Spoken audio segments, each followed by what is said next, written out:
senior Israeli leaders like Netanyahu have undermined us at every opportunity, and we continue to support them, in every way that we can. And that's just a point of frustration that I really couldn't deal with anymore.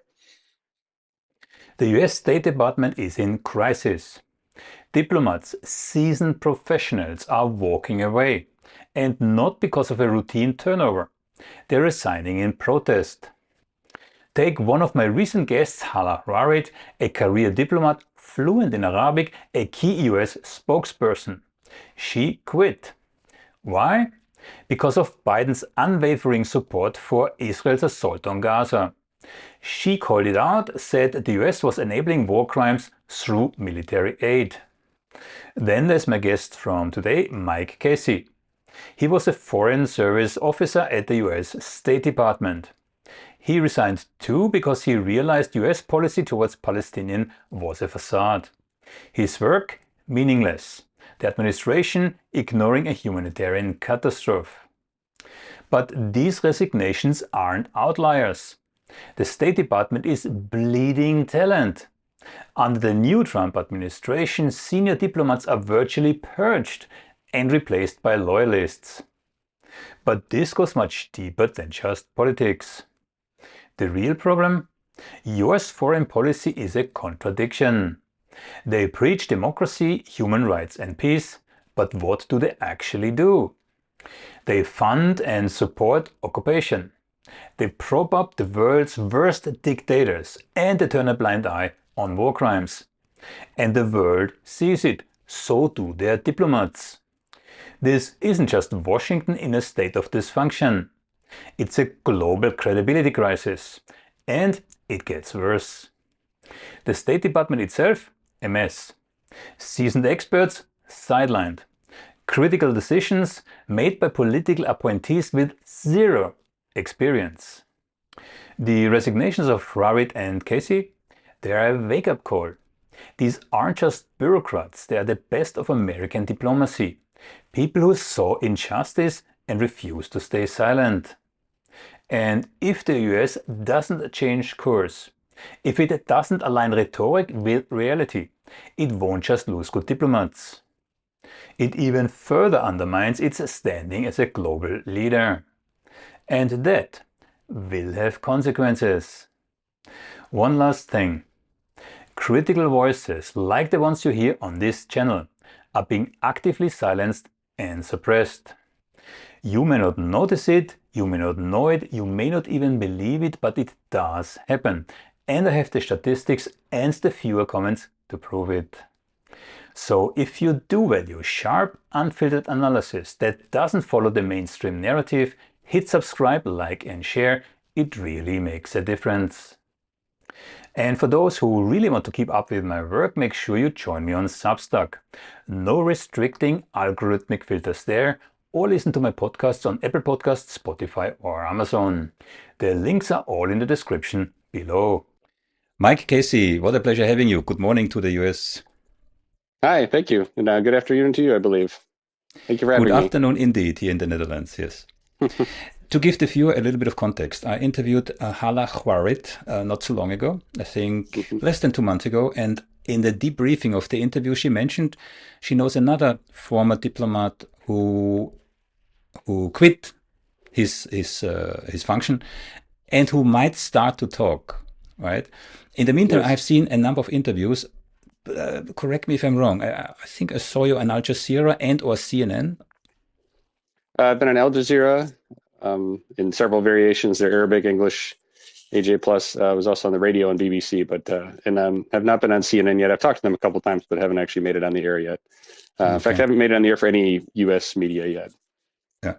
So if my research is correct, then you quit, I think in June 2024, right? In June last year. In July, yes, in July this summer. July, yeah. So I was wondering, again, that was something that was in my mind after I spoke to Hala.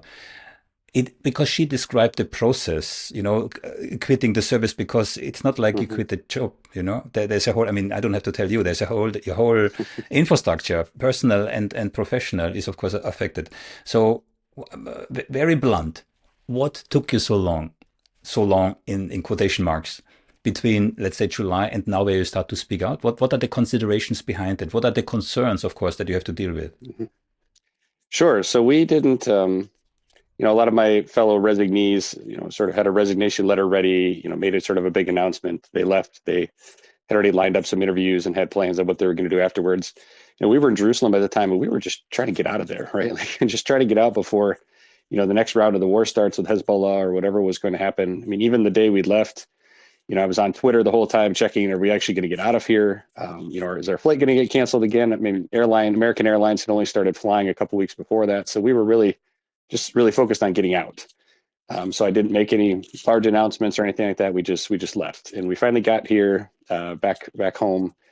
And then I had planned to reach out to some journalists that I knew, people that I had met with in Jerusalem. I would talk to them off record a lot, as diplomats do. And so I mentioned to them, I'm out now. I've resigned. I'm happy to talk on record, happy to do interviews or whatever it is you need. And I did talk to them. And then they wanted to sort of publish it, and then nothing happened. They talked to their editorial staff, and it just wasn't the big news of the day.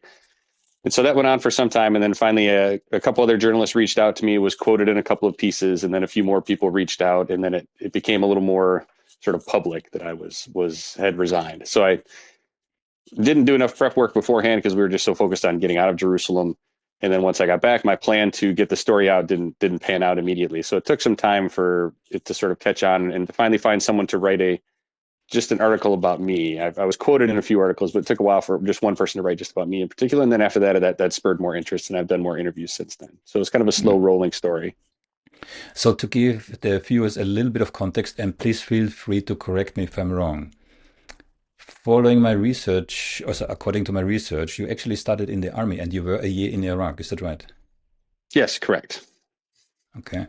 Now, from an outsider's perspective, and forgive me if I'm asking naive questions, but from an outsider's perspective, not only outsider from the US, I live in Europe, but also an outsider of the US Army, knowing what you know, knowing what we all know about Iraq, I always wonder, I mean, there must be quite a number of former soldiers who have been in Iraq who may felt they were betrayed by their own government.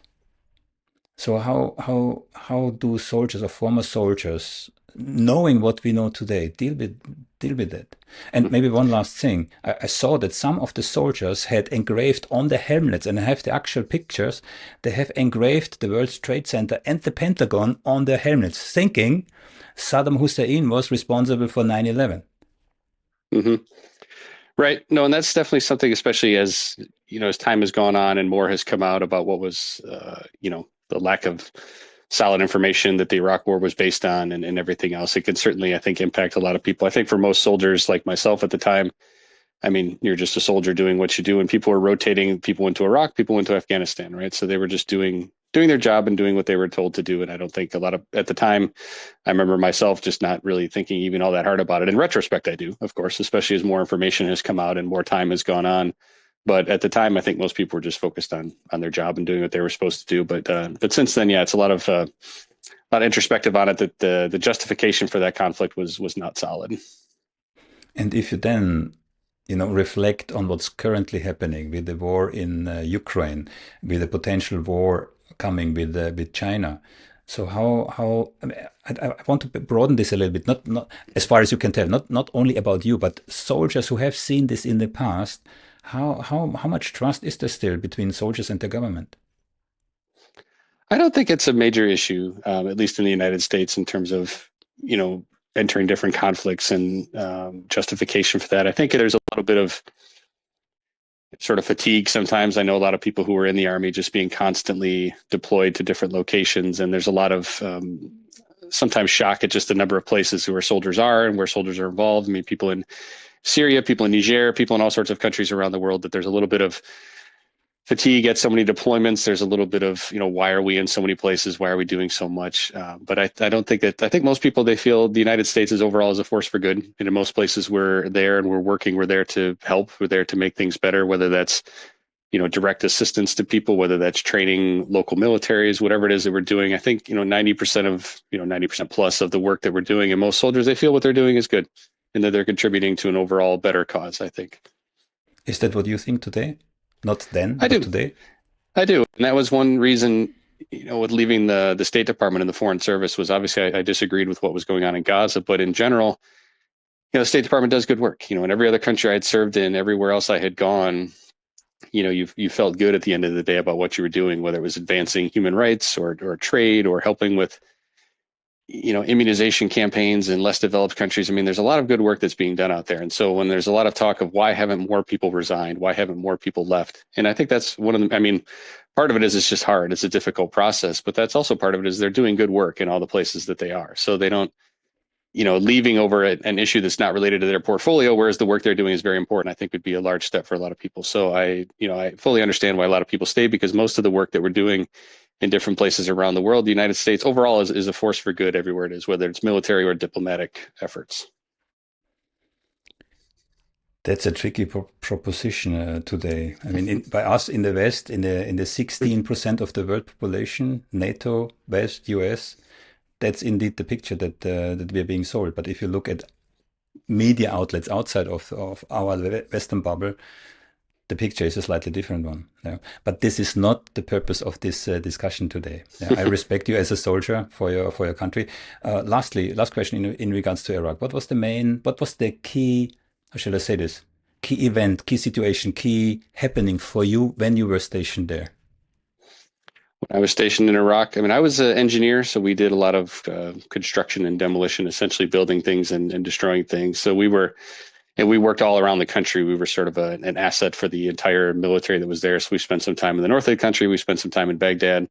And particularly in Baghdad, we worked on a plan to sort of isolate the city, different parts of the city, so that the different areas could be controlled and cleared. And once they're cleared, they could be held. And it was a strategy working with the Iraqi army and what we were doing. For example, we would build checkpoints, set those up, and then the Iraqis would come and relieve us, and they take over that checkpoint. And then, the U.S. would operate in one neighborhood, and then the Iraqi army would take over that neighborhood. So there was this very sort of steady strategy at the time of slowly securing the area, and it really, emphasized the importance of sort of working with the local military, doing clearing strategies, holding strategies, different things like that. And that's one of my large criticisms that I've seen, in the war in Gaza is, how many times does the Israeli military need to raid the same hospital, right? There's no clearing and holding strategy. There's no transfer strategy. There's just no strategy at all. It's just going in there and destroying things and then walking out and then coming in and destroying them again. So really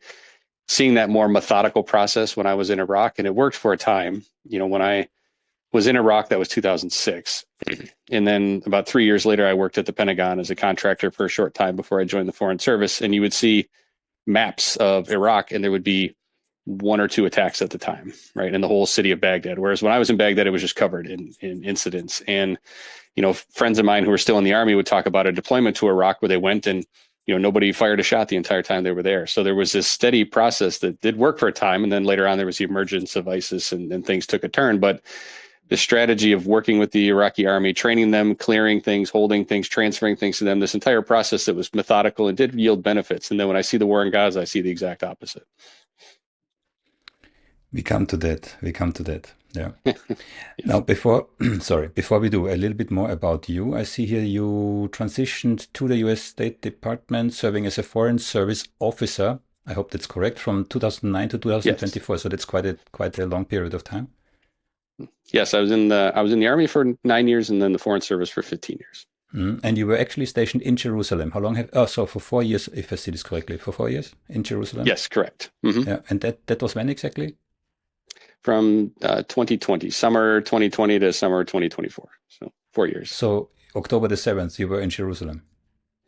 Actually, we were assigned there at the time, but actually the day it happened, we were not. We were traveling. We were actually on a plane heading back to Jerusalem at the time, and we had to land in Frankfurt, and then we were in Frankfurt for 2 weeks before we were able to actually get back to Jerusalem. Okay, so how was the feeling? How was the sentiment during that period?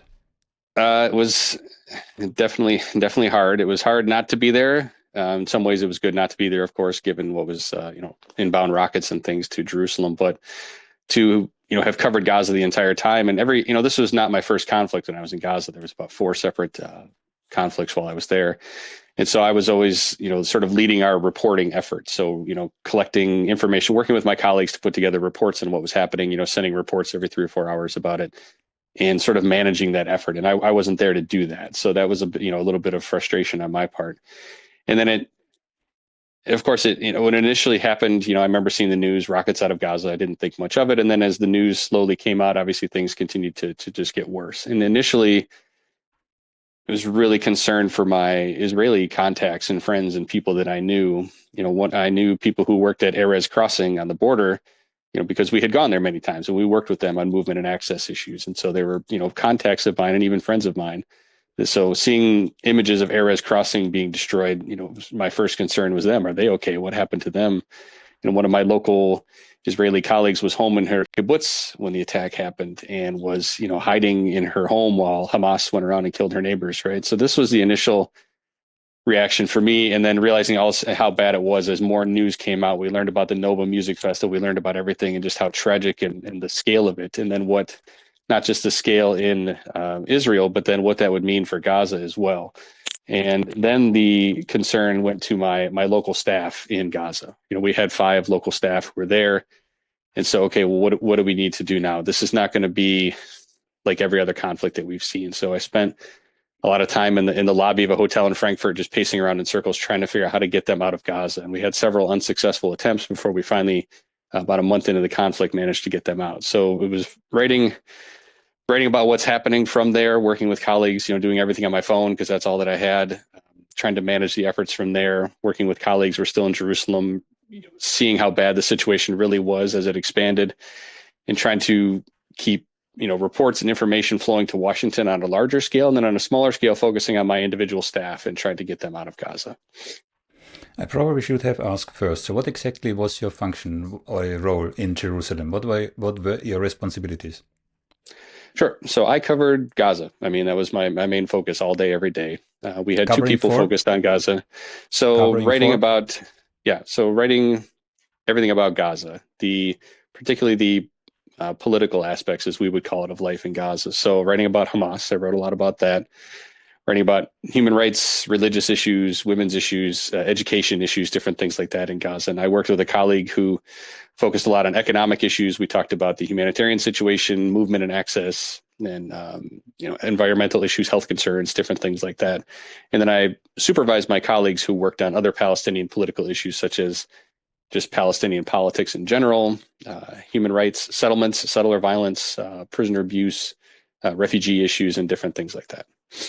But you wrote for the State Department, or? Yes, correct. So we were writing, we would write sort of daily updates for Washington on everything happening across Palestine, and then would write more analytical pieces when we had the time and had more information on that. So about every 6 months would write something about Hamas and what we thought they were up to. And then we would write, we wrote reports about Rafah crossing and what the situation was there. We wrote about the education system in Gaza and how it was sort of crumbling. We wrote about health issues in Gaza. People in Gaza have higher rates of cancer than other places because of this toxic environment that they live in. They have different kinds of cancer. We would interview doctors who said, the cancers I've seen from Gazans I've never seen before in my life. So, we would write about, historical sites in Gaza. There were efforts undertaken by a French NGO to, excavate some ancient ruins in Gaza and things like that. So to write about the fact that Gaza has been a place for centuries, it didn't just become a place when, walls were built around it. So we would write a lot about that on a more analytical level when we had the time. The world's media presented October the 7th as a kind of surprise, falling out of the blue sky, unprovoked, etc., etc. How did you see that? I wouldn't say that exactly. I mean, we did not predict October 7th. I won't be, that would be a little arrogant to say that, but we had written for some time that the situation was becoming increasingly unsustainable across Palestine and in Israel. 2023 was already going to be the most violent year for Palestinians in almost 2 decades. And 2022 had just broken the record before that. So there was this increasing levels of violence, not just in Gaza, but in the West Bank as well, in Jerusalem. And we were writing this to Washington that this situation is not sustainable. We can't keep doing what we've been doing all this time. And the response from Washington was just, there was no response. It was just, well, we'll just keep doing what we're doing, try to put out fires where we can. And there was no long-term strategy for it. And just the situation in Gaza was getting increasingly tenuous. We saw back even in January of 2023, where the sort of temporary, they don't call it a ceasefire, they call it understandings between Hamas and Israel was starting to unravel, where there was, after the May 2021 conflict, there was a sort of understanding of economy for security, as they would call it, where the Israelis would grant some economic concessions to Gaza in exchange for quiet. And for the most part, Hamas was upholding that bargain in the beginning. They would, if some random militant group, because there's 20 different militant groups in Gaza, would launch a rocket, Hamas would go and arrest this person, right? They kept people away from the fence. They were doing these sort of things to keep calm. And then the Israelis would give more work permits for Gazans, for example. So these measures were working for a time, but when the new Israeli government came in, those measures stopped.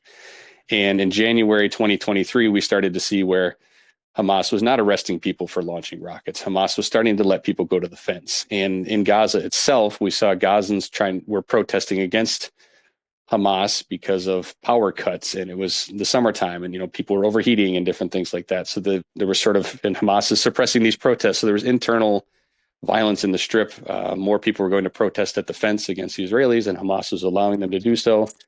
And even on October 5th or 6th, I think we sent a report basically saying the economic situation in Gaza was the worst it's been in years. So everything was heading towards some sort of conflict. Exactly how it played out on October 7th was not what I would have predicted. But the fact that something happened was not surprising at all. I saw that you and 3 others received an award, and I like the title, Award for Constructive Disent. And in the context of what you just described, maybe you explain what happened there. Sure. So we have what's called the dissent channel in the State Department. So this is a channel where you can write a separate cable. It doesn't go out to the department. It just goes to senior leadership. And you're basically saying, I don't agree with whatever it is that we're doing this policy. And we had utilized it. In fact, when we won the award, we actually had to go look and see which cable they were talking about, because there was more than one dissent cable that we wrote about what was happening in Gaza. Even before October 7th, we wrote cables about that. And so this award comes not from the State Department, of course, but from our professional association. They give out this award. So they review a lot of these dissent cables and give out awards for them. So it was myself and 3 of my colleagues received one, and we had written about essentially the need to evacuate more people from Gaza, especially people we'd known and people we'd worked with over time. But before that, we wrote dissent cables. There were many about Gaza in general that other people wrote across the department, and I added my name to some of those. And we had written about Israel's access to the visa waiver program and different things like that. So we had written dissent cables in the past as well. I like the title. I don't know, because on one side it sounds like a pat on the shoulder, but seeing that you then left, and I have a couple of reasons here, and again, please correct me if I'm wrong, disillusionment with US policy towards the Palestinians, obviously, yeah? Frustration with ignored reports on Gaza's humanitarian situation, emotional toll, no question here, lack of action on his recommendation. So you didn't only write reports, but you recommended recommendations, if that makes any sense, which were then not picked up by anyone. Exactly. I mean, that, when we talk about constructive dissent, right? It's not just writing, I disagree with this policy, but this is what we should do, right? Providing recommendations on that. And, one of the first cables we wrote when going back and forth, we used to have a consulate in Jerusalem that was closed by President Trump in his last administration. We then were absorbed under the embassy for a time, and then we eventually became the Office of Palestinian Affairs, and we became a separate office again. So it's a little bit of diplomatic back and forth, but we were finally able to write our own reports again, not having to have them be cleared by the ambassador. And when that happened, the very first one we wrote was, we need elections in Palestine. Like, the Palestinians need to have a national election. And Washington had zero interest in that, right? Anytime you mention the word election, they just say no. And the reason is because Israelis don't want to have an election. So if the Israelis don't want to have it, then we won't have it, right? So, and just throughout, reporting about, just in Gaza in particular, the need for more Gazan workers to come into Israel. This was a small measure that was, for a while, as I mentioned before, every couple months they would announce another 1,000 work permits or something like that. And they were helping to keep calm in Gaza. There was actually a giant economic boom for Gaza, for the people there. Writing about that, there was a call at one time for local elections in Gaza, which would have made a huge difference, because it would have essentially removed Hamas from the local government of Gaza. It's really important to remember that the people of Gaza never elected Hamas to run the strip. It's a very important point that people lose all the time. I see U.S. senators always saying that, Gazan civilians are getting what they deserve because they voted for Hamas. And that's not true at all, especially in the local government. Hamas took over the local government by violence, and they've been there ever since. But there was a proposal for local elections in Gaza, which would have removed Hamas from control and then would have allowed the U.S. and other countries to work more with local governments, because we can't engage with Hamas. But if the mayor of Khan Yunis is no longer Hamas, then we can work with them. So there were opportunities like that just throughout our time there, and you'd make these suggestions and write about it, and then just nothing happens. There's no movement on anything. We're just going to keep doing whatever the Israelis want us to do. And with Gaza in particular, as we started to talk about the future of Gaza and what it should look like, again, Washington was embracing the ideas from the Israelis, which were all bad ideas that were not going to work, and they're designed to keep Gaza in a state of chaos. And that's the exact opposite of our goal. And so at that point, that was towards the end of my time in Jerusalem, and that's when I really threw my hands up and left and said, I'm not going to keep doing this if you're going to follow this Israeli idea that we've told you many times is not going to work. It's maybe worth mentioning that the last elections in Gaza were in 2006. There's a whole generation of young people born since then who had no say whatsoever. So if US lawmakers say they're all terrorists, I mean, the mindset is just mind-blowing. Yeah, there's always 3 points that I make on that. The 2006 election, Hamas won more support from the West Bank than from Gaza, first of all. Second, as you mentioned, they haven't had an election since 2006. And no one under the age of 35 has voted in Gaza. And that's probably 3/4 of the population has never voted at all on anything. And that, as I mentioned before, Hamas, was not elected to rule Gaza in local government. They violently took that over from Fatah in a coup, essentially. So, they took their positions there by violence. They were not elected to run the strip. And I think that's important for people to know, as you pointed out. And they were funded by Netanyahu via Qatar in order to separate Hamas and Fatah. Yes, exactly. And that's the other, since that time, there's been a lot of efforts since October 7th, I should say, to, sort of demonize the Qataris and what they've been doing in supporting Hamas and allowing Hamas to take up residence in Doha. But that was all with the support of the Israeli government. And that's, I think, is lost many times. These bags of cash and things that were going to Hamas from the Qataris was all with the, not just allowing, permission from the Israelis, but with the encouragement from them as well, because keeping Hamas in power was important to Netanyahu to prevent a peace process, to prevent a two-state solution, to do all of these things. And he's openly said that many times. It's not a secret. And that's, again, where we will go along with his plan. If he says he wants Hamas in Gaza, the United States will support that, even though we know that's absolutely contrary to our own interests, because a two-state solution is our number one stated goal, and keeping Hamas in power in Gaza prevents the negotiations on that from happening. So it's just, again, where, senior Israeli leaders like Netanyahu have undermined us at every opportunity, and we continue to support them, in every way that we can. And that's just a point of frustration that I really couldn't deal with anymore. You just said two critical words. It goes against the US's own interest. And this is for an outsider so puzzling, because it de facto goes against US economic, geopolitical interests. And this is just staggering. A small country like Israel, it appears that a small country as Israel, how shall I say this? How do you say this in English? The tail wags the dog, if that makes any sense. Exactly. Exactly. Yeah. And that's what really, obviously the war in Gaza, genocide, it's immoral, it's illegal. There's that argument, and the immorality of it is one of my main problems, of course. Working there and dealing with it, it's that we do not pursue our own interests overall. So beyond Gaza, beyond what's happening there, is we just, whatever the Israelis want to do, we're going to go with it. We're going to support it, even if we know it's wrong, even if we know it goes against what we want. There's no U.S. interest in undermining international institutions, the International Criminal Court. There's no reason for us to defend Israel at the International Criminal Court. They can defend themselves, right? We don't need to do that. We don't need to be concerned about it. There's no reason for us to undermine those institutions, but we do it to support the Israeli government. Settlement expansion is absolutely what is destroying the possibility of a two-state solution, and we allow it to happen. We put out statements, we criticize it, but we do not do anything to stop it. And we would even see, one step forward, two steps back on a lot of issues. In particular, with settlers, we started to sanction some of the most violent Israeli settlers, which is good. And I'm happy that we did that. But then when we start talking about secondary sanctions, right, where this violent settler is sanctioned, and so anyone who supports him then becomes under sanctions. Well, then no one wants to do it, because then we're starting to talk about sanctioning Israeli businesses, Israeli ministers, things like that, which will actually make a difference. but then we're not going to do that because that's too much, right? But that's how we stop settlements from expanding, and we just don't do it. We say we don't like it. We know it's against our interest, but we're going to allow them to continue to do it. We're not going to stop it. In some ways, we'll actively support it, right? So this was just, we see these things happen over, human rights issues. There's no reason for us to support the abuse of prisoners in Israeli jails. Administrative detention where people are locked up without charges. We would write about that all the time, and we never said a word to them. And in other countries, that's a huge thing that we push, on human rights issues. In Israel, we don't do that. And so it was just this endless frustration is, why does this little country push us around so much? I mean, I'm not one to say, the United States, is the most important country in the world and could just swagger around wherever we want to. But, in some ways, why is this tiny country push us around? I mean, who is the superpower in this relationship, right? So it was really a point of frustration that we have so much potential leverage and we don't use it.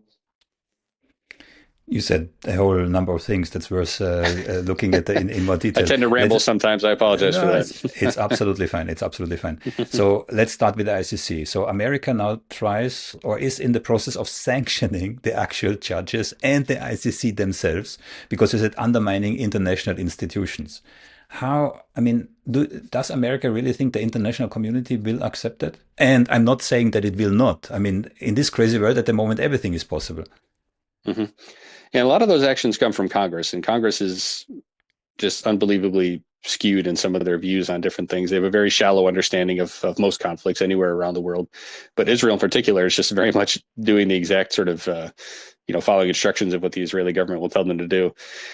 And it's really shocking sometimes to put out these types of, we want to sanction the ICC and that we don't agree with what the ICC is doing. Because in other times we will support what they're doing. If they were trying to throw Putin in jail, we would say that's good. So it's just but then when they talk about Israel, then we say it's not just criticizing the decision of the ICC, which we could say, but trying to undermine the entire institution.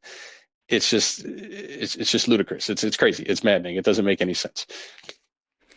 The head of the Mossad went either, and I have to apologize, either to the head of the ICC or the ICJ and threatened her, it was a woman, and her family if they don't drop the cases against Israel. I mean, this is like a B-movie.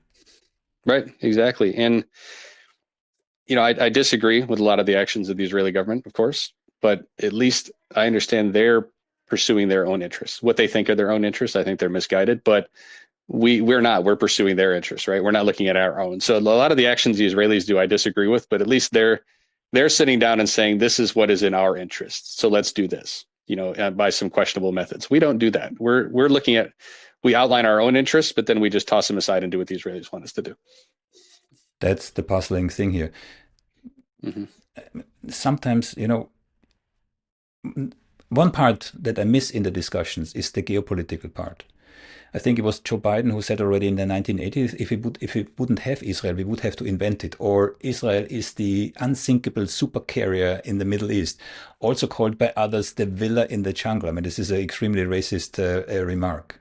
So there are interests going back many, many years. Actually, I read somewhere in this book, I have now about 100 interviews with subject matter experts on that topic, who say that goes the unconditional support of Ameirca to Israel was actually born after the 1967 war, when Israel suddenly changed from a liability to an asset. Yeah, so that was the changing, let's say, event in American geostrategic interest. But since then, and despite things like the USS Liberty, one of the survivors I interviewed, where Israel tried to very hard to sink this ship, this American warship, right? So this support is fundamental in the US. And why? Because basically those statements that I said, I think many American, how shall I say, politicians at least, really believe this. There are geostrategic interests to have Israel where it is. And I mean, it's still in our time. One thing is it's the divide and rule, to keep the Arabs under control and to of course, control carbons in the ground, means oil. Mm-hmm. Yeah, I think and we see this a lot, particularly with President Biden. When he's talking about Israel, he's talking about a different country, right? He's talking about Israel from the 70s or the 80s, right? He's not talking about the Israel that exists today. And I think that's the same for a lot of Americans. When they think of Israel, they think of this very small weak country just clinging to a spot in the Mediterranean and surrounded by hostile countries. And that's not the reality anymore of what's going on there. In particular, the domestic situation within Israel. I mean, I think most Americans, if you talked, even myself before I served in Jerusalem, if you'd asked me about, settlement expansion in the West Bank, I wouldn't really have known what that was and had a lot of information on it. So I don't think people understand the domestic picture of what's happening in terms of, stealing land from Palestinians, the killing of Palestinians, including Americans, including children, incarcerating people without charges and different things. I don't think people see that part of the equation. And really, there's this idea we always talk about Israel as our ally. We embrace the Israelis as our ally, the Israeli government, I should say. Very distinct difference between Israelis and their government, but that we embrace the Israeli government as an ally. But no, we are their ally. They are not ours. They don't do anything for us of major significance. There's some people, at the National Security Council level, will discuss Iran. We have this connect. We need Israel for Iran. No, they need us for Iran. No, we don't need them for Iran. Right? It's not. It's a very one-sided relationship, and it's billions of dollars that we spend on it and embarrass ourselves internationally with supporting some of the efforts that go on there. And it just doesn't. It doesn't have to be that way. It doesn't have to be this blind, unconditional support to our great allies. They call Biden will show up and give Netanyahu the bear hug, right? It's just not. It's not like that. It's not an alliance. It's a one-sided, not even a partnership, just a very one-sided relationship where we give everything and receive very little, if anything, in return, other than trouble. As far as you can tell, with Trump incoming, I saw some indications that there might be a fracture in the relationship between Netanyahu and Trump.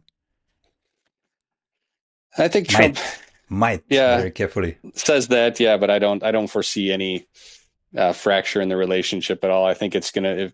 I'm not optimistic, I'll say, with the new administration coming in. I'm afraid they'll essentially pick up right where they left off last time in terms of blindly supporting everything the Israeli government does. And it's not that we don't now, but I think even the Biden administration will recognize the significance of different actions, whereas the Trump administration will not. That President Trump would agree to, move the embassy to Jerusalem as we did without realizing the consequences of that and how it's an irreversible step essentially in one direction and how it undermines so many things that we've done and to get nothing for it in return. Donald Trump portrays himself as, the negotiator, wrote a book, The Art of the Deal. But then when it comes to Israel, we'll give away, we declare settlements are not illegal. We will recognize Israeli sovereignty in the Golan Heights and just get nothing in return, right? It's just really very poor negotiation in that respect. And we've seen this in other aspects with the previous Trump administration that will do things. And having worked in the Trump administration, it's just chaos. It's absolute chaos. Nobody knows what's going on. Nobody knows what they're doing. And, when President Trump would do something like receive a call from the president of Taiwan, and then afterwards, it's a huge blow up in our relationship with China. And he portrays it as he's a political maverick and no one tells him what to do. But really, he just didn't know he's not supposed to do that. And no one told him he's not supposed to do that. Right. And it's the same thing we'll see with Israel. The Israelis will say they want to annex settlements in the West Bank. He'll look around the room and no one will tell him that's wrong. And he'll say, OK, go ahead and do it. Right. Like he just does not. There's no consideration of the different foreign policy aspects of it, the recognition of what the impact is going to be in the future. There's no consideration of any of that. It's all just absolute. Everyone flying by the seat of their pants, making decisions on the fly with no advisors. And it's just it's going to be a bad situation all around. I saw some pictures of Israeli soldiers now in Gaza and the West Bank. They have on their uniforms a sign of the Greater Israel. In that context, Ben Gurion's letter to his son already tell us that Ben Gurion, also from that time already, they never were interested in a two-state solution. Ben Gurion wrote that he accepts the partition of Palestine, the partition meaning a two-state solution, only as a means to an end, and with the end, of course, being the Greater Israel. Consequently, all successive Israeli governments never really wanted to have a two-state solution. And when we say settlements, it's a kind of euphemism, right? There are cities basically in the West Bank. And to top this all off, Ben Gvir, of course, put I don't know how many tens of thousands of, what was it, American rifles to all those extremely violent settlers there. And I can only describe the images that I have seen, like actual pogroms like we saw in the run-up to the Second World War in Germany. I mean, it's exactly like that. People chasing other people, burning, killing, raping, you know. And it is state-sponsored terrorism. I mean, there's no other way to describe it. The U.S. government, of course, would never say that. We did finally describe settler violence as terrorism, which I think was a surprise. I'm really surprised we did that. I don't know if it was an accident, and then we just sort of kept going with that talking point. But it's state-sponsored terrorism, and that's the thing that no one will admit. That the Israeli military supports these efforts. Either they turn a blind eye to them or they're actively involved in them and protecting them. Settlers could be burning a village and they'll just stand there until a Palestinian throws a rock at a settler, and then the IDF will come in and arrest them. Right? Like that's what they're doing. They're absolutely supporting these efforts, and it's helping state goals. Right? The goal is to take over the West Bank and make it part of Israel. To put, to squeeze the Palestinian people into little tiny, islands essentially, and the archipelago of Palestine, as people call it, squeeze them in there and then just take it over. And the way you do this is you support violent settlers who will go out and steal land. They set up an outpost. Later on, you legalize that outpost, and then the outpost gets added into a settlement. It's a process, and we watch it happen every single day, and we don't do anything about it.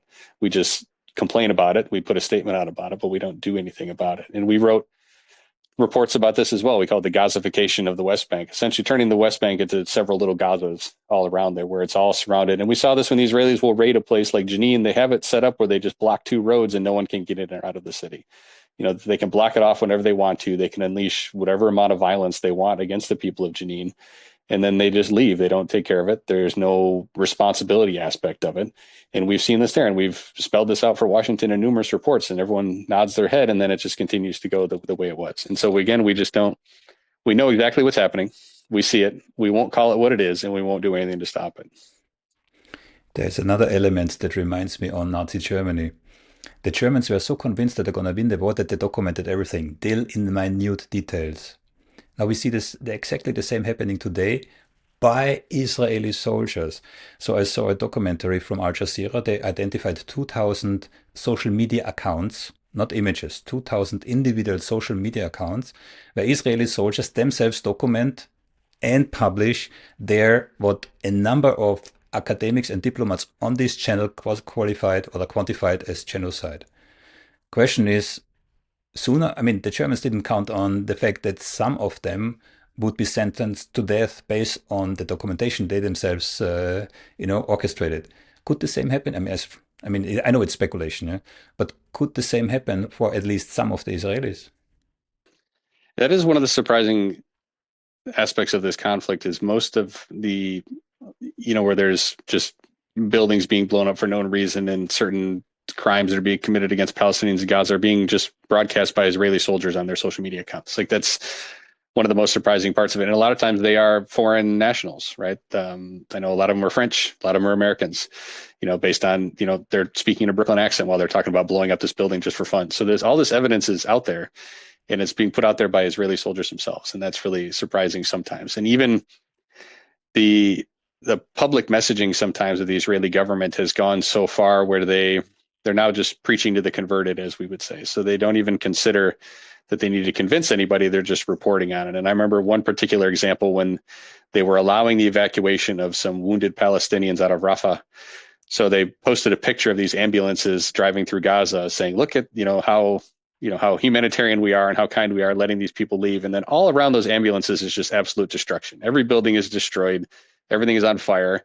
But that's their kind of propaganda. They don't even think about that. Oh, we shouldn't post this picture of Gaza just burning in flames. It's just they don't even consider that anymore. So they're sort of the propaganda efforts have really slipped, I think, from what they used to be in terms of actually trying to portray the Israeli military and what they're doing in a positive way. I mean, the evidence is out there. There's not enough human rights lawyers in Israel, I know, to prosecute everything that's going on there and maybe even the rest of the world. But it's just all the evidence is there. And that's been there from the start of the conflict in Gaza, that we know everything. Everything's there. All the information is there. It's not just our reporting, it's the World Health Organization, the UN, different NGOs, international NGOs, Israeli NGOs that are reporting everything that's happening. It's all there.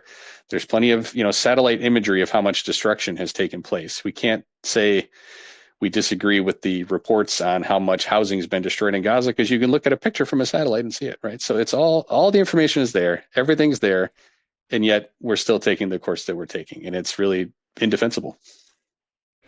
It goes even, I think, a level deeper into detail. Today, with facial recognition, we can identify by name the participants in these kind of war crimes based on other pictures that are floating out on the internet. So that could, I mean, it was just like 2 or 3 days ago, a Israeli soldier had basically had to be evacuated from Brazil, where they wanted to arrest him. He was there on vacation. He had to kind of evacuate. Yeah, and it's just that it's just hard to say like how much evidence is there and what's going to happen in the future. Yeah, I don't know. I don't. We talk about Nuremberg and trials like that after the conflict. I don't think we'll ever reach something along that level. But even within Israel itself, is there going to be repercussions? Is there going to be repercussions for U.S. relations with Israel in the future? For example, when I was in Islamabad, before I arrived there was a campaign in the Swat Valley, the Pakistani military against militants there, with numerous human rights abuses. And so from then on, whenever we were providing any assistance to anyone, it was, were they connected at all to the Swat Valley campaign? Are they in a unit now that was active there? Were they in the unit at the time? What is their connection with that? And will we ever do that with the Israelis? I don't think we will. I mean, we're aware of units in the West Bank that commit gross violations of human rights against Palestinians there. We know the units, we know the people there, we review them, and we continue to fund them and support them anyway, right? Where we've sent direct reports to the Secretary of State about these problematic units, and they just waive it, and we continue to support them. So again, all the information is already there. So I don't know how much more we could have to make these decisions. It's just, what else could we possibly do? Half the time, the Israelis admit that they've done these things. So it's just, there's no higher level of proof that we can achieve. It's just, there's no action on our part. I think the time is simply not right yet. Something drastic would have to happen to stop this war. And once this war is stopped, then let's say, but that's speculation, of course. But this cannot continue. Let me think this through. So this Israel's goal, and I agree with you here. So Israel has a clear strategic goal, the Greater Israel, and it's that war or the next one or the next after the next. That's what Israel's goal is. This is where Syria and Lebanon comes in. So Israel used the opportunity now with the fall of Assad to create another buffer zone on top of the buffer zone on the Golan Heights that they're already having. And I have seen pictures where they're already planting the flag there as part of Israel. There's statements from Israeli politicians and military that actually Lebanon is part of a Greater Israel. And I can tell you from personal experience, I was 2.5 months ago in Jordan. I have interviewed 4 top diplomats, one of which was the former foreign minister, Dr. Marwan Marsha, and all 4 told me the same thing. They are concerned about exactly that Israel will use this or the next crisis to push all the Palestinians, or at least so as many as they can, into Jordan. And that's not everything. And then orchestrate a putsch, so that the Palestinians there kind of kick out the royal house of the Hashemites and create the actual Palestinian state. Problem solved. I mean, I don't know how far things will go in that respect, but when you mentioned something drastic would happen, something drastic would happen that would change it. I don't know what could happen that's more drastic, right? I mean, what's going on in Gaza compared to, and just there's so many events when something would happen. When I was in Jerusalem, you're writing a report, you're thinking this has to be it, right? This is the report that's going to change our perspective. This is the report that people in Washington are going to read and realize how bad this is, and we need to do something different. And every time it's just washed over. And I was talking to a couple former colleagues of mine, and one person mentioned the only time we would ever sanction the Israelis is if they used our own weapons against us on our own soil. Because we can't say if Israel used our weapons against us, because Israeli soldiers kill Palestinian Americans all the time. So it's like Israel would have to attack us in the United States with our own weapons for us to finally say we need to do something about it. And I don't even know if we would then. So I don't see what could happen other than just a change in our own policies from our side. If we, there's a lot of, where Palestine is being wrapped up in larger social justice movements around the world. When you go into Bethlehem, there's a giant spray painted mural of George Floyd that was killed in the United States by police. So there's some recognition of it in that respect. So if we just domestically change in the United States, there's an election, we have different politicians, we pursue different goals, and maybe we'll change. But I don't even know what kind of event in Palestine or Israel could trigger a different response from us, because everything has been so egregious so far. And as I said before, we have all the information on it and we're still not acting on it. So I don't think an event could trigger it. I think change will have to come from a domestic shift in the United States. Let's conduct a little thought experiment. So Netanyahu tried since I don't know how many decades to get America into a hot war with Iran. Now, actually was in Jordan when the rockets flew from Iran into Israel, and we could feel the houses shaking. It's that close. Yeah. Mm-hmm. So let's say that happens. Either Israel attacks Iran or a combination of states, including the US, attacks Iran, and then a crazy guy, either from the US or from Israel, drops what they already proposed in America and in Israel, a tactical nuke on whatever location in Iran.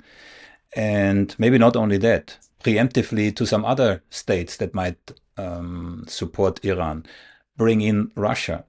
So this whole scenario, and this is one element that I think is not very often, underscored. This scenario, what we're seeing now in the Middle East, has, we are seeing the fuse burning. This is what we see now. It could be, if we as a human community don't watch out, it could be the fuse that enlights a disaster we have not seen in humankind yet. Because there is the actual potential that you have a conflict, that this could trigger a conflict between the superpowers. And we have the Americans and the Russians both still in Syria. So this is not a theoretical, discussion. Mm-hmm.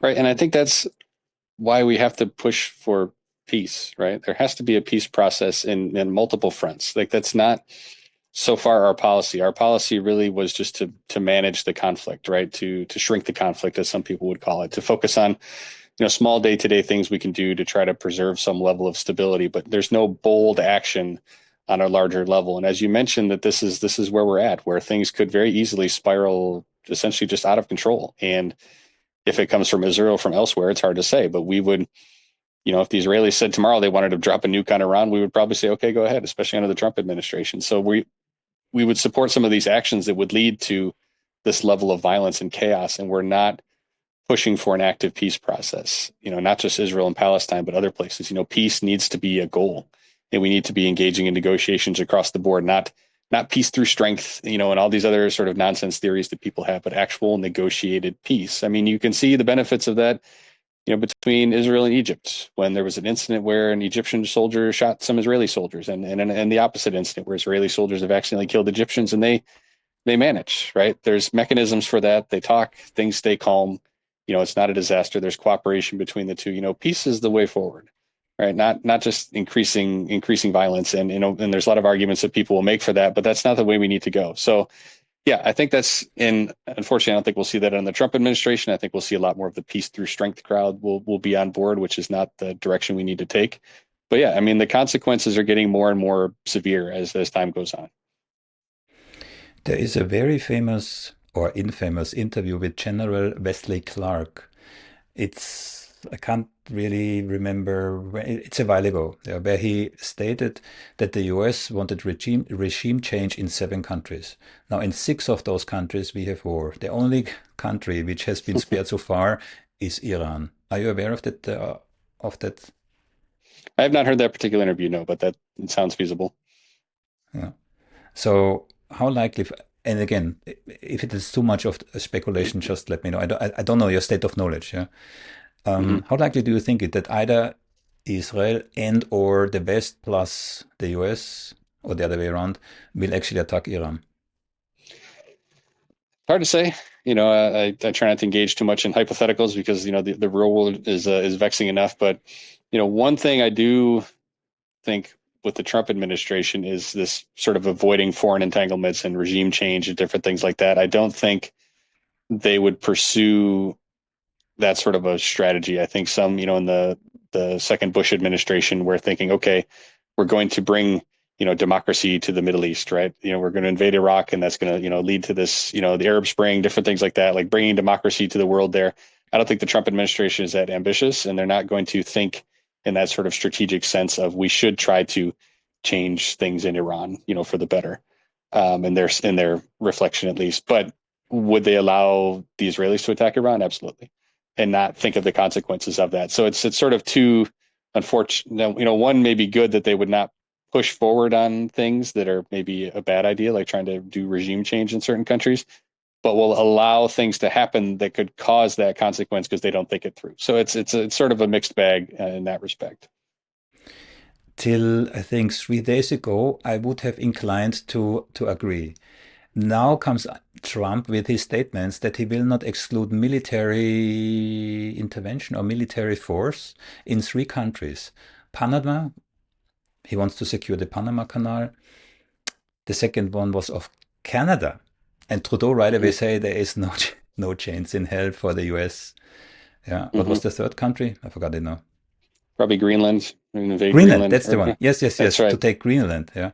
Again, geostrategic resources, protection from Russia. I mean, how serious? I mean, as far as you can tell, again, speculation. Yeah. Can anyone take this serious? I mean, Greenland is not a fad that Trump just plucked out of thin air, because he mentioned this already when he was first president 4 years ago, where then he still wanted to buy it. Yeah. That's I right. think the buying has gone out of the window now. He just wants to have it. Now just to take it over. Yeah, I mean, that, during the election, when people would ask me in particular about my, who would I vote for?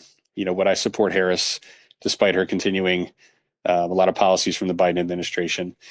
And I said I did, and I did vote for her. And there's a lot of reasons for that, having worked with her team, and that I think she actually did have a lot of good ideas that might have been put forward later. But the main thing is she's a serious person, right? Like, she would not come out and say things that are just crazy just to say them. And that's what President Trump is doing, right? Coming out and saying we're going to invade Canada, buy Greenland, things that are just absurd for an American president to come out and say. They're not serious proposals. It's not something that's going to be moved forward on, and just something to come out and say it's just ridiculous. And that's the problem. He's just not a serious person. I think the presidency, and this is just getting into my own, opinions as an American, it's just not serious. The presidency is a joke. World affairs are a joke, and it's not. Foreign policy is hard.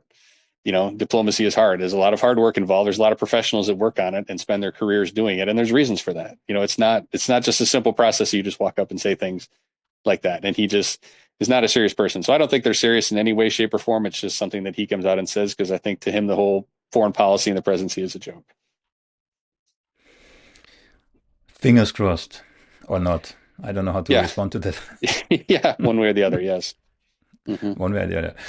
Mike, I'm coming back at the end a little bit to yourself, and I had a similar discussion with Hala. So this is not the step that you took is not a small step. I really would like to underline this. I have a couple of other people on as speakers or guests on this show. One of which is, and you were in Jerusalem. You might know the Peled family, Miko Peled, Nurit Peled, Peled El Hanan. Okay, I don't think so. No.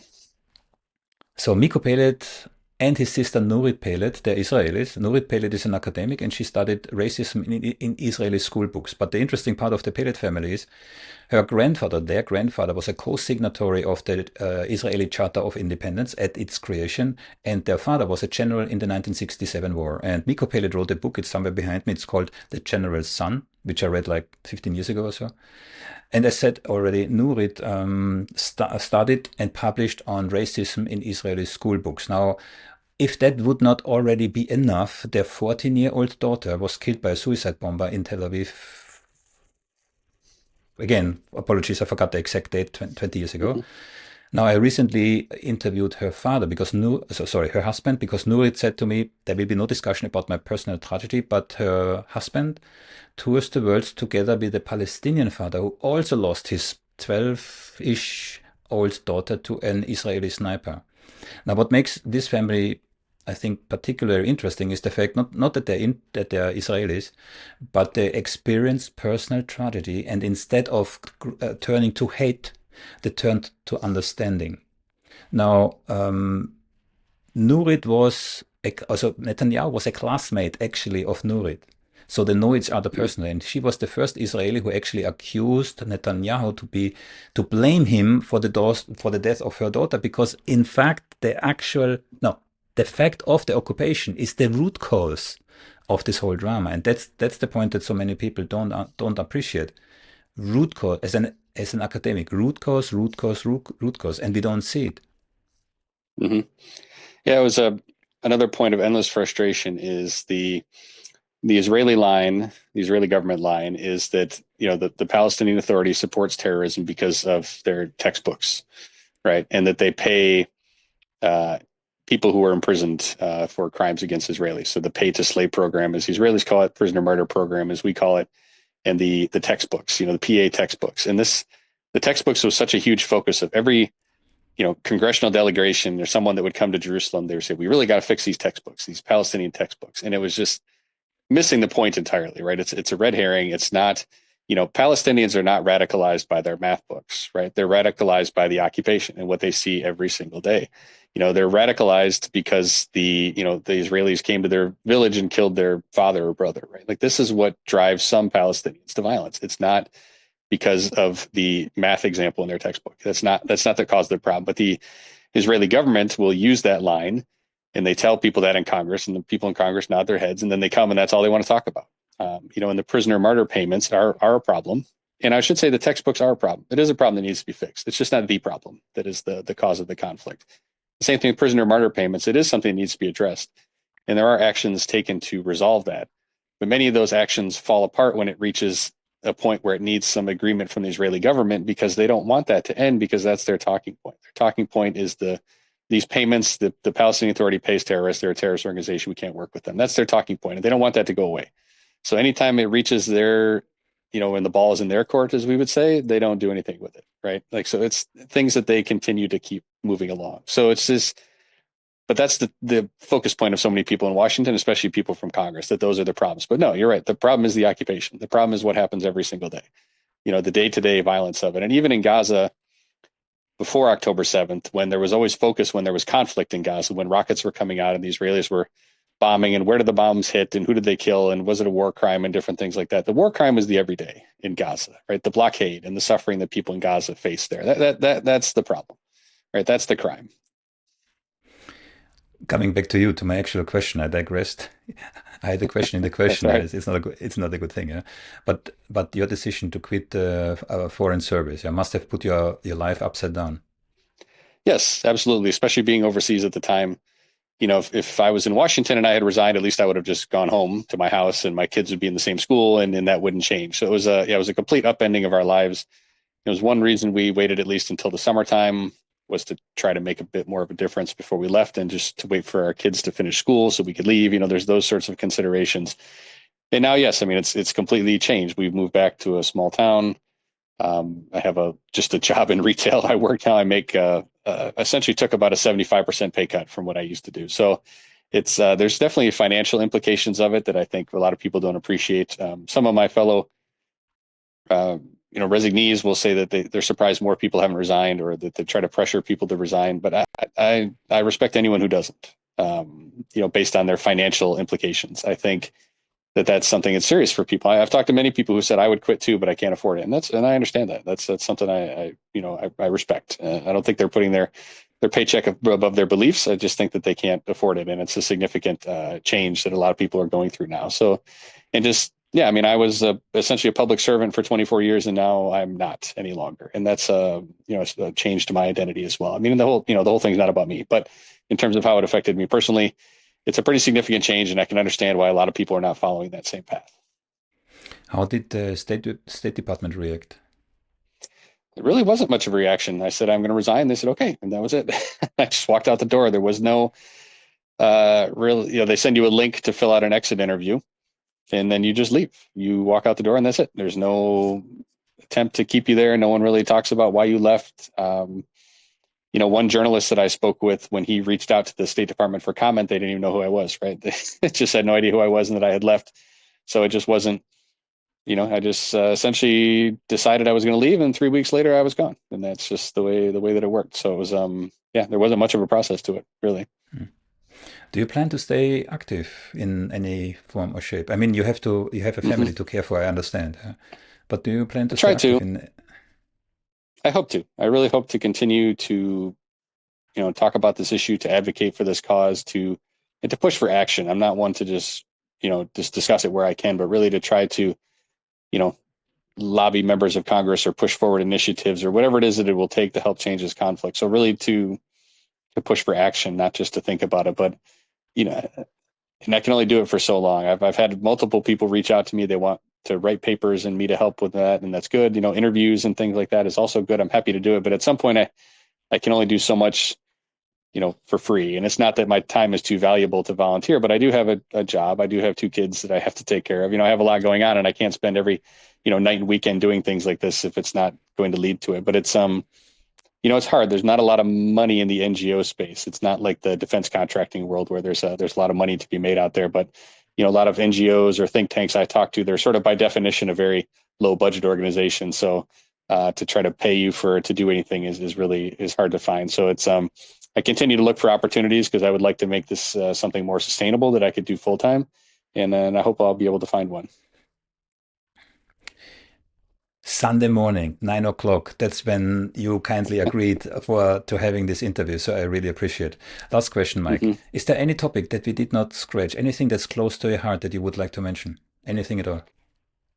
I think we've covered most of it. Yeah, I think we had a pretty wide ranging conversation. So I think we've gotten most of it. I've aired most of my grievances, I think. So, and really, I guess the main point I always like to end on is that really, I talk a lot about Palestinians, but it's also Israelis as well. Like both people deserve better. As you mentioned, this family who, have both had people killed in this conflict. It's just, tens of thousands of Palestinians are being killed, and thousands of Israelis have also died. Like it's just, it's not to equate them or anything like that, but it's just both people are suffering and both people deserve better, and they're being betrayed by their respective governments. And we, the United States, are being complicit in it by not doing anything to help that. So it's really that everyone deserves better in this conflict, and we're not pursuing that right now. One last thing, because it's just happening right now. LA is burning. I don't know, huge fire. And we see Yes. the interviews of the people who come back and lost everything. And I have to say, it's absolutely tragic. Yeah. As far as we can tell, there are not many lost lives yet, as far as we can tell. But I'm looking at the statements that people make, and then I compare what happens in Gaza. I know you can't really compare. You compare apples with pears. I completely understand it. But despite the tragedy that happens now in LA, where you now have also the rich parts, most of the time poorer parts for some weird reason are affected. This time you have the richer parts affected. When you then hear the reflections of the people and the desperations, which is absolutely genuine and real, and then compare what happens in Gaza, it just evaporates. No, absolutely. And that I think is sometimes just natural for people when they're talking about a conflict closer to home. But really, in that respect, what I like to point out to is the money. Like, how much money do we spend to manage forest fires and respond to them? And same thing we saw in North Carolina when there was a hurricane there. How much money do we spend to support and respond to natural disasters versus how much money we give to Israel? Right? It's just Or to Ukraine. It's shocking. Yeah. Yeah. Well, I have more preferable support for Ukraine than the money we're giving to Israel, but it's just billions of dollars that we're sending overseas. And you see this, people post online after a conflict, we should not give another nickel to another country until we rebuild Asheville, North Carolina. Okay, well, I know one place you can start. Be our support for Israel, because Israel is a developed nation. They can afford their own thing. They don't need our assistance, right? So it's not even something that we need to provide. So just the billions of dollars we provide, there was, I think on the same day the fires were happening, there was another 8 billion package of weapons that we're providing to Israel. And then people from the Forest Service were talking about they had their budget cut by about $500 million or something like that. So it's just money that could be better spent elsewhere. And that's really what I try to point out, is how much we don't spend within our own country that we're giving to another conflict that, number one, we don't have to support. They can support themselves. And two, we're supporting these violations of human rights and policies, which are just leading to more violence for Israelis and Palestinians in general.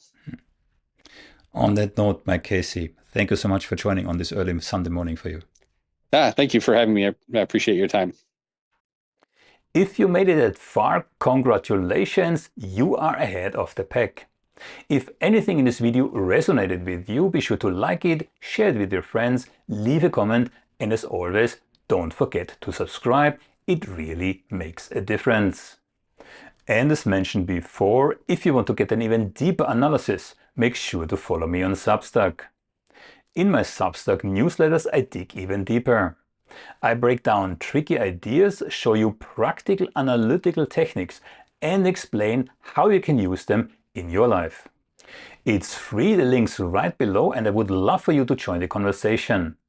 Let me know how it's changing the way you look at the world and its people. As always, thanks for your support and see you next time. And remember, always look beyond the headlines.